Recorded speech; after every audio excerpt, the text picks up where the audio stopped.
तो चलिए आज हम शुरू करने जा रहे हैं वृत्त से संबंधित क्षेत्रफल। तो वृत्त से संबंधित क्षेत्रफल है, ये बहुत ही इम्पोर्टेंट लेसन है।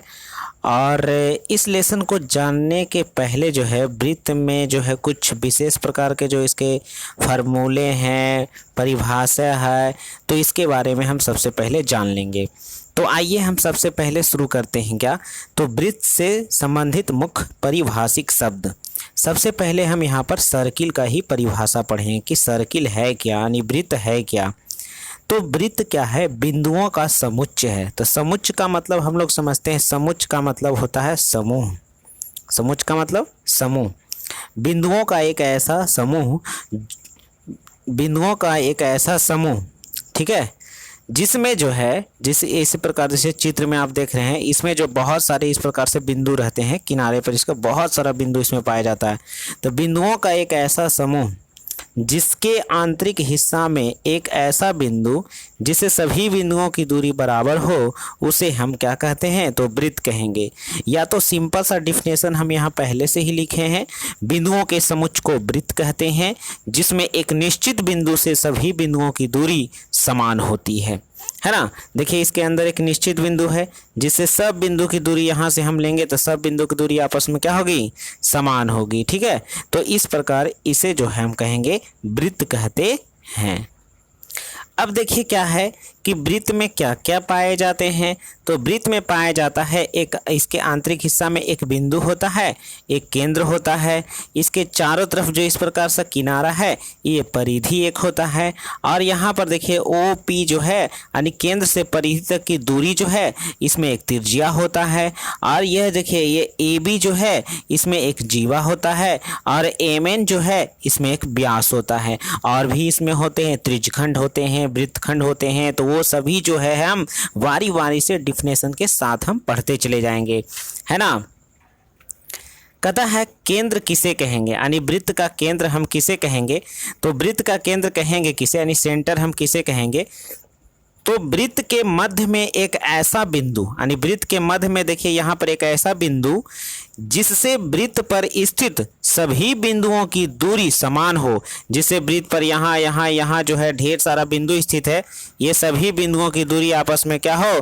तो ये सभी समान हो। इस बिंदु से सब दूरी आपस में क्या हो? समान हो। सब दूरी आपस में क्या हो? समान हो। तो उस बिंदु को, यानी इस बिंदु को इस सर्किल का केंद्र कहेंगे, है ना। तो केंद्र को जो है हम सूचित करते हैं प्रायः ओ से। किससे? प्रायः हम ओ से सूचित करेंगे।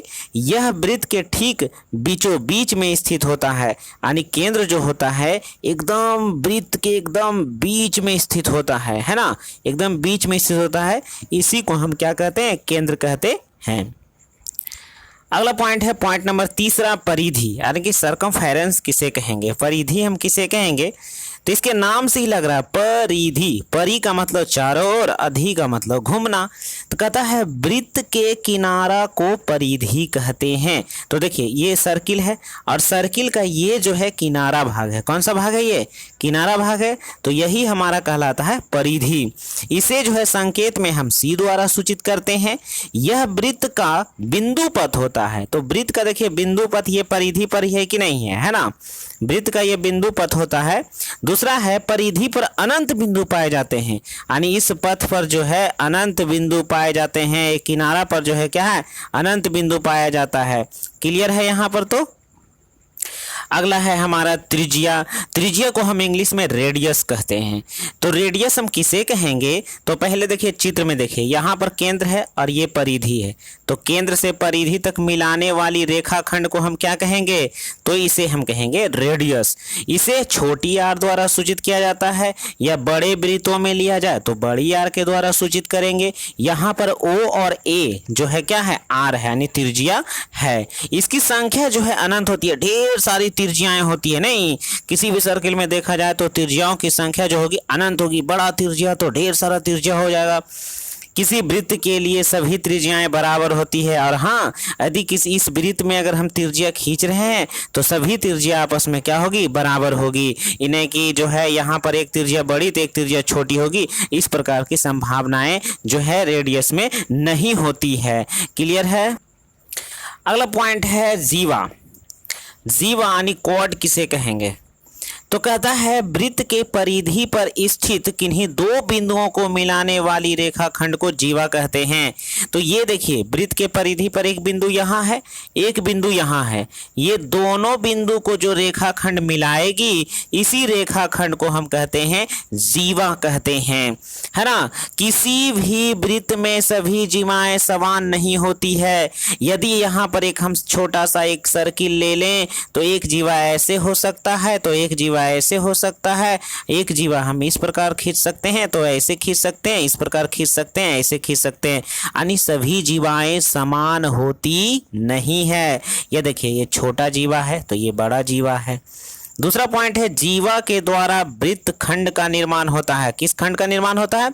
तो वृत्त खंड का निर्माण होता है। जैसे देखिए ये जो एक है ना, जैसे कि एक सर्किल यहाँ पर ले ले और इस प्रकार से एक जीवा खींचे, तो देखिए ऐसे करके यदि हम काट दें तो नहीं बोलेंगे, तो हम यहाँ पर बोलेंगे कि यह एक वृत्त का एक टुकड़ा है, देखिए यह, और यह एक बड़ा टुकड़ा है, तो ये दीर्घ वृत्त खंड हो गया और ये लघु वृत्त खंड हो गया, है ना। अगला पॉइंट है किसी केंद्र से किसी जीवा पर डाला गया लंब, है ना। यदि केंद्र से जीवा पर हम 90 डिग्री यानी परपेंडिकुलर यहाँ खींचते हैं तो ये और ये भाग दोनों आपस में यानी जीवा जो है दो बराबर भागों में बढ़ जाती है। इसीलिए यहाँ पर ओडी परपेंडिकुलर ए बी है। देखिए ओडी परपेंडिकुलर क्या है? ए बी है, और यहाँ ए डी बराबर बी डी, चाहे डी वी इसको बोल दीजिए, ए डी बराबर क्या है? बी डी है ना। अगला पॉइंट का बात करते हैं, पॉइंट नंबर 6, व्यास यानी डायमीटर यानी डायमीटर हम किसे कहेंगे? तो वृत्त की वैसी जीवा जो केंद्र से होकर जाए वह उस वृत्त का व्यास कहलाता है। तो देखिए यह भी एक प्रकार का जीवा है, क्योंकि परिधि पर एक बिंदु यहाँ है और एक बिंदु यहाँ है, ये दोनों को मिलाने वाली रेखाखंड क्या कहलाती है? जीवा कहलाती है। लेकिन वह जीवा जो केंद्र से होके चला जाए, यहाँ पर देखिए केंद्र है और केंद्र से होके जा रहा है, तो इस जीवा को हम कहेंगे व्यास कहेंगे। और अब जानते हैं कि इसे हम जो है केंद्र से इधर परिधि तक की दूरी को हम त्रिज्या कहते हैं, और इधर भी त्रिज्या है। तो दूसरा पॉइंट हम कह सकते हैं, अच्छा इसे डी द्वारा सूचित किया जाता है ना, डायमीटर है तो छोटी डी द्वारा सूचित करेंगे। अच्छा अगला पॉइंट है कि व्यास जो है वह त्रिज्या का दुगना होता है। व्यास जो है क्या होता है? त्रिज्या का, व्यास जो है त्रिज्या का दुगना होता है, इसलिए d बराबर 2r, क्योंकि इस प्रकार से सर्किल है और ये है इस प्रकार से, ये r है, टोटल को हम यहाँ से यहाँ तक d कहते हैं, तो d बराबर r कितना r? तो 2r। और यहाँ से हम r का वैल्यू भी ज्ञात कर सकते हैं d/2, क्योंकि 2 इधर मल्टीपल में है तो इधर डिवाइड में चला जाएगा, तो d/2 कितना हो जाएगा? 2 हो जाएगा। इसी में अगला वैसे कि किसी वृत्त के लिए सभी व्यास बराबर होती है। इसमें जितना भी हम व्यास खींचे, जैसे सर्किल है और सर्किल में हम व्यास खींच रहे हैं, ऐसे खींचे, ऐसे खींचे, ऐसे खींचे, ऐसे खींचे, ऐसे खींचे, जितना भी इसमें व्यास खींचेंगे सभी व्यास आपस में क्या होगी? बराबर होगी, और इसकी संख्या अनंत होगी। पॉइंट नंबर 7, चाप, आर्क किसे कहेंगे? तो परिधि के एक खंड को हम यानी टुकड़ा को, यानी परिधि पर जो टुकड़ा होता है, जैसे यहाँ पर देखिए हम 2 बिंदु लिए, तो एक टुकड़ा यहाँ पर इतना छोटा है और एक टुकड़ा नीचे ये देखिए इतना बड़ा है, तो परिधि का जो टुकड़ा होता है उसी को हम चाप कहते हैं, यानी किनारा का टुकड़ा चाप कहलाता है। अब किसी वृत्त पर यदि हम 2 बिंदु ले लें, है ना, क्या लिखा हुआ है? 2 बिंदु ले लें तो उसमें 2 चाप बनते हैं, एक तो लघु चाप बनते हैं, दूसरे दीर्घ चाप बनते हैं।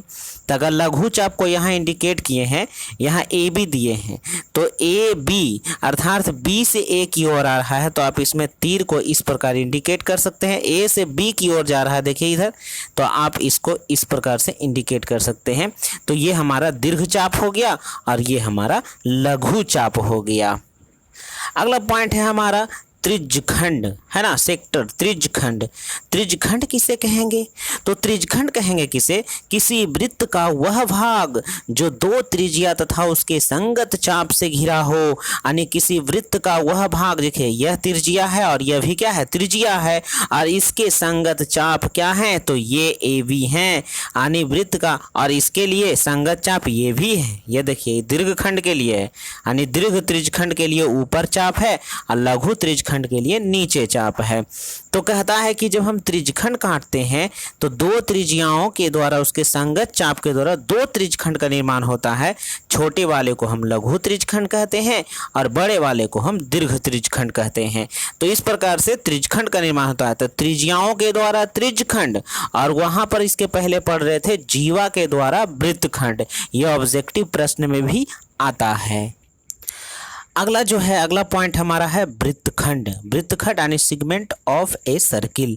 तो यहाँ पर जो है किसी वृत्त का वह भाग जो जीवा के द्वारा बनता है वृत्तखंड कहलाता है। हम जो है जीवा के पॉइंट्स में से हम पहले ही पढ़ चुके हैं, तो इसे समझने में काफ़ी आसानी होगी। इस प्रकार से जीवा है और जीवा काटेंगे तो ये वृत्त का एक टुकड़ा और ये बड़ा सा एक टुकड़ा बनेगा, तो इसको हम दीर्घ वृत्तखंड कहेंगे और इसे हम लघु वृत्तखंड कहेंगे। अब जो है इसमें जो है इस चैप्टर को बनाने के लिए कुछ विशेष फार्मूले हैं, उसे हम याद कर लेंगे। तो कंसेप्ट के साथ चलिए याद करते हैं। तो चलिए इसमें वृत्त का पहला फार्मूला हम लोग इसमें पढ़ रहे हैं। तो वृत्त का पहला फार्मूला हम लोग देखते हैं कि व्यास बराबर, वृत्त के व्यास बराबर क्या होता है, तो 2r होता है ना। त्रिज्या का दुगना होता है। यहाँ पर देखिए इसको हम d कहेंगे, यहाँ से यहाँ तक क्या कहेंगे, d कहेंगे। और r बराबर यदि इसमें देखा जाए तो 2 इधर मल्टीपल में है, इधर डिवाइड में चला जाएगा तो d बटे कितना हो जाएगा, 2 हो जाएगा। तो यहाँ से हम त्रिज्या ज्ञात कर लेंगे, यहाँ से हम व्यास ज्ञात कर लेंगे। चलिए क्लियर है। अगला फार्मूला होता है वृत्त की परिधि, या तो इसको हम परिमाप भी कह सकते हैं, कोई दिक्कत नहीं। संकेत में c इसको लिखा जाता है। c बराबर होता है 2 पाई r। बहुत ही इंपॉर्टेंट फार्मूला है 2 पाई r। यदि ऑप्शन में ये ना रहे तो ये रह सकता है पाई d, क्योंकि यह भी जो है वृत्त का एक परिधि है। कैसे, तो यहाँ पर देखिए इसको यदि हम इसको तोड़ दें, थोड़ा सा देखिए इसको तोड़ दीजिए, तो इसको रखेंगे 2r आई इंटू पाई लिख सकते हैं। और 2r के स्थान पर हम क्या रखेंगे, तो 2r के स्थान पर d का वैल्यू रखेंगे। तो यहाँ d रखेंगे तो पाई इंटू डी हो जाएगा। तो c बराबर पाई इंटू डी। क्लियर है। अगला फार्मूला है कि वृत्त का क्षेत्रफल क्या है। तो वृत्त का क्षेत्रफल को संकेत में a कहते हैं, एरिया। तो वृत्त का क्षेत्रफल होता है पाई आर स्क्वायर। तो यहाँ पर जो है a बराबर जो होगा, अगर हम दूसरा फार्मूला d से यहाँ पर ले लें तो पाई डी स्क्वायर बटा 4 होगा। तो ये कैसे होगा, तो जरा से इसको हम लोग देख लेते हैं कैसे होगा भाई। तो यहाँ पर चलिए देख लेते हैं। यहाँ पर यदि हम एरिया बराबर रखें तो पाई आर स्क्वायर, यदि आर के स्थान पर हम d/2 रखें और इसका स्क्वायर कर दें तो होगा पाई डी स्क्वायर बटा 2 दूना 4। तो देखिए ये फार्मूला आता है डायरेक्ट d का वैल्यू रखने पर, है कि नहीं। अगला फार्मूला जो है हम लोग देख रहे हैं, यहाँ पर कहता है अर्धवृत्त का परिमाप। तो अर्धवृत्त का परिमाप कह दें या तो परिमिति कहें। तो इस फार्मूला को है ना इस प्रकार नहीं करेंगे कि यदि वृत्त का परिधि 2 पाई आर है तो अर्धवृत्त का परिमाप हो जाएगा पाई आर, ऐसा नहीं होने वाला है। अर्धवृत्त में देखें परिमाप का मतलब होता है या परिमिति का मतलब होता है किसी आकृति के चारों तरफ सभी भुजाओं का योग। तो यहाँ पर देखिए ये वक्र भाग है, ये तो अर्धवृत्त है। यदि पूरा वृत्त रहे तो 2 पाई आर, तो आधा रहे तो क्या हो जाएगा, पाई आर हो जाएगा, है ना। इतना लंबा को हम पाई आर कहेंगे और यहाँ से आर और ये आर, तो हमारा फार्मूला बन जाएगा पाई आर प्लस 2r। यदि आप इसको कॉमन ले लें तो यहाँ पर r कॉमन ले सकते हैं तो हो जाएगा पाई प्लस 2। तो आप ये भी बोल सकते हैं, या तो यहाँ पर हम 2r के बदले यदि d का वैल्यू रख दें, क्योंकि इसे हम d भी कहते हैं ना यहाँ तक, तो पाई आर प्लस डी भी कर सकते हैं। ठीक है, तो इस दोनों में से कोई भी आप इसको बोल सकते हैं, पाई आर प्लस डी, या तो पाई आर 2r, या तो pi into R into pi plus 2 भी बोल सकते हैं। ठीक है। कहता है अर्धवृत्त का क्षेत्रफल। तो पूरा वृत्त का क्षेत्रफल होता है पाई आर स्क्वायर, तो आधा का बोलेगा तो 2 से भागा देंगे तो अर्धवृत्त का क्षेत्रफल निकल जाएगा। कहता है चतुर्थांश का क्षेत्रफल। तो चतुर्थांश यानी चौथा अंश, यानी किसी वृत्त का चौथा भाग। कौन सा भाग, चौथा भाग। तो पूरा वृत्त का क्षेत्रफल होता है पाई आर स्क्वायर, तो आधा चौथा वृत्त यानी चौथा भाग का क्षेत्रफल बोला जाए तो 4 से भागा दे देंगे, है कि नहीं। तब चतुर्थांश का क्षेत्रफल हो जाएगा पाई आर स्क्वायर बटा 4। कितना आसान है। आइए अगला फार्मूला हमारा है कि त्रिज्यखंड का क्षेत्रफल थीटा बटे 360 पाई आर स्क्वायर होता है। तो ये कैसे होता है इसके बारे में हम लोग पहले जानेंगे, कैसे इसको हम लिखेंगे। तो यहाँ पर देखिए, यदि पूरा सर्किल में यहाँ पर केंद्र पर थीटा बने तो 360 बन जाए, तो हम ऐसे लिख सकते हैं कि यदि जो है 360 डिग्री का कोण बनता है तो उसका पूरा एरिया पाई आर स्क्वायर होता है। क्लियर है ना। यदि ये होता है तो पूरा ये हो गया अपना। तो यदि 360 बना तो पूरा एरिया जो है पाई आर स्क्वायर है। यदि जो है यहाँ पर, चूंकि यहाँ पर लिखेंगे, इसीलिए यदि यहाँ पर बन जाए 1 डिग्री का कोण, ठीक है, 1 डिग्री का कोण बन जाए तो ये हो जाएगा पाई आर स्क्वायर बटा 360, कम हो जाएगा। लेकिन यदि जो है केंद्र पर थीटा बन जाए, क्या बन जाए, थीटा बन जाए, तो हो जाएगा कितना, तो थीटा बटे 360 और हो जाएगा पाई आर स्क्वायर। तो यही हमारा जो है त्रिज्यखंड का क्षेत्रफल निकल जाता है। क्लियर है। तो आप समझ गए होंगे कि किस प्रकार से त्रिज्यखंड का क्षेत्रफल निकाला जाता है। अगला है चाप की लंबाई, थीटा बटे 360 2 पाई आर। तो यहाँ पर भी वही आपको नियम देखना है कि यदि पूरा थीटा रहे तो चाप की लंबाई का मतलब, चाप ये किनारा होता है, चाप है ना, चाप क्या होता है, ये किनारा भाग को कहते हैं, है ना, किनारा भाग को कहते हैं। तो यदि जो है कहे कि यदि जो है यहाँ पर लिखेंगे, चूंकि यदि 360 डिग्री का कोण बने तो उस चाप की लंबाई जो है 2 पाई आर होगी, है ना, 2 पाई आर होगी। पूरा ये घेरा कितना हो जाएगा, 2 पाई आर हो जाएगा। तो इस प्रकार लिखेंगे। इसीलिए यदि 1 डिग्री का कोण बने तो हो जाएगा 2 पाई आर अब बटा हो जाएगा 360। यदि इसी में कहा जाए कि नहीं थीटा डिग्री बनता, यदि केंद्र पर थीटा डिग्री बनता तो हो जाता थीटा बटे 360 इंटू 2 पाई आर। तो ये आपका जो हो जाता चाप की लंबाई। कभी कभी देखिए यहाँ पर क्या करता है, 2 से इसको काट देगा, 2 से क्या कर देगा इसको, तो 180 बार में कट जाएगा। तो कभी कभी इसको ऐसे भी लिख सकते हैं हम, थीटा बटे 180 और पाई आर, इस प्रकार से भी आप लिख सकते हैं चाप की लंबाई को। ठीक है। अब यहाँ पर देखिए, यदि सर्किल में इस प्रकार त्रिज्यखंड निकालने में एक त्रिभुज का निर्माण हो जाए, ओ ए बी ले लेते हैं, तो इस त्रिभुज को हम कैसे इसका क्षेत्रफल निकालेंगे। तो इस त्रिभुज का क्षेत्रफल होता है 1/2 गुना आर स्क्वायर। देखिए ये आर होगा R square into sine theta, है ना, R square into sine theta, ये याद रखना है। अगला फार्मूला है लघुखंड। तो लघुखंड का मतलब है ये वाला भाग, यानी छोटा नीचे वाला जो भाग देख रहे हैं, इसको हम कैसे निकालें। तो ये पूरा त्रिज्यखंड के क्षेत्रफल में, ये पूरा त्रिज्यखंड के क्षेत्रफल में, ये पूरा त्रिज्यखंड के क्षेत्रफल में यदि हम त्रिभुज का क्षेत्रफल घटा दें तो हमारा ये लघुखंड का क्षेत्रफल बच जाएगा। इसीलिए इसका हो गया त्रिज्यखंड का क्षेत्रफल माइनस एरिया त्रिभुज ए ओ बी का क्षेत्रफल। अगला है दीर्घखंड। दीर्घखंड का मतलब ये ऊपर वाला भाग है ना, ये पूरा। तो सर्किल के क्षेत्रफल में यदि हम लघुखंड को घटा देंगे तो ऊपर से इस भाग का ये क्षेत्रफल क्या हो जाएगा, निकल जाएगा। तो वही बन गया वृत्त का क्षेत्रफल माइनस लघुखंड का क्षेत्रफल। क्लियर है। अगला जो है हमारा कि त्रिज्यखंड का परिमाप हम कैसे निकालेंगे। तो देखिए हमारे पास ये एक त्रिज्यखंड है, हमारे पास ये क्या है, एक त्रिज्यखंड है। तो अभी हम आपको बोले थे कि परिमाप का मतलब होता है उसके चारों ओर भुजाओं का माप। तो बोलिए ई है चाप की लंबाई, ये चाप की लंबाई, और चाप की लंबाई बराबर इतना होता है थीटा बटे 360 2 पाई आर, और ये आर है, दोनों सभी को हम जोड़ देंगे, यानी आर 2r, और ये चाप की लंबाई को जोड़ दिए तो हमारा निकल गया क्या, त्रिज्यखंड का परिमाप।